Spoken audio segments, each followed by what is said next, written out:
Hi, I'm Lucy and I'm a DJ from Sheffield.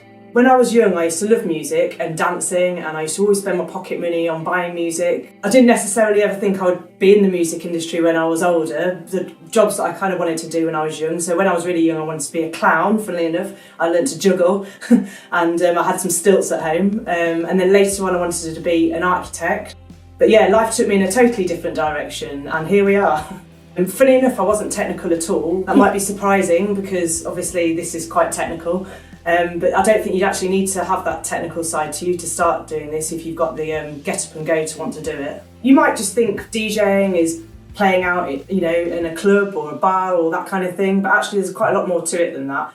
And there's a lot of grafting away at home, choosing music, kind of buying that music and then working out what music that goes with. A lot of time is spent on my own, kind of learning about the tunes and kind of creating playlists. So these are my decks with my headphones connected to them. These are the jog wheels. You've probably seen people kind of doing this kind of business on them before, a bit of this. So this is what I play on. You can have two different songs going at the same time.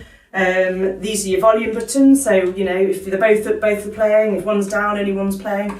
And then these are all your EQ buttons where you can bring the bass up and bring the bass down and the mids and the highs. There's a lot of buttons on here. I kind of started with some decks that were a lot more minimal than this, which were a lot easier to get my head around. So I think if you were ever going to get involved in DJing, I'd probably recommend that you start on something kind of smaller and more simplistic than this. So this is the laptop that connects to the decks. I don't use this when I'm playing out, but I use it a lot when I'm at home because it's a lot easier to kind of move tracks around and kind of get your playlists in the order that you want them in. So I've got my music, these are my songs here, these are my playlists, and then you can pull up your songs from here onto the top bit. This one here relates to this side here, and this one here relates to this side here. My favourite career highlight has been playing at Glastonbury, so that was amazing. It came from a bet when I was at Glastonbury the year before. I met a random woman. She laid down a challenge for me to learn to DJ, with the prize being playing at Glastonbury the following year. So I did, and then the following year I ended up having 2 sets at Glastonbury, which was absolutely amazing. I can't tell you how great it was. So if you're thinking about DJing and you're thinking, where do I go from here? What do I do to kind of pick up this skill? What I did was I went to a workshop where there was about 20 people. It was a local workshop and we just all learned the basics of DJing. Some people there didn't even have equipment. I'd bought some cheap equipment at that point.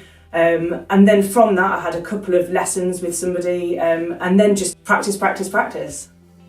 Being female in the DJ industry, it definitely does come with issues. People kind of telling me that I shouldn't be doing certain gigs, particularly the Glastonbury gig, but I think it makes it feel better when you're out there sort of doing a great set and everybody's dancing, that you're doing a good job, and you're just showing those negative people that you can do it, you can play that set, you can make people dance, and it doesn't matter what gender you are.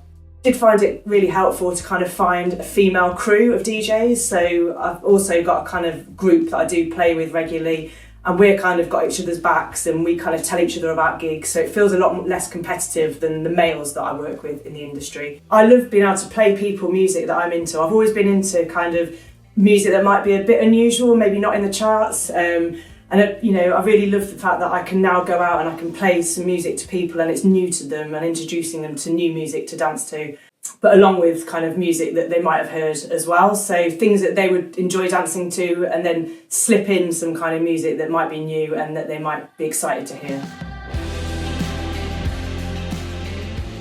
Looking forward, my dream now would be, I've played Glastonbury, but I've played one of the smaller stages at Glastonbury. So I guess the dream would be kind of doing one of the bigger stages at Glastonbury. That would be amazing. Think about what you really love, try and put that into the pot and think about how you can turn that into a job, how you can turn that into a career, because I think to be really passionate about something means everything. So my final bit of advice would be just go for it, just do whatever makes you happy, and hopefully you can make a career out of it.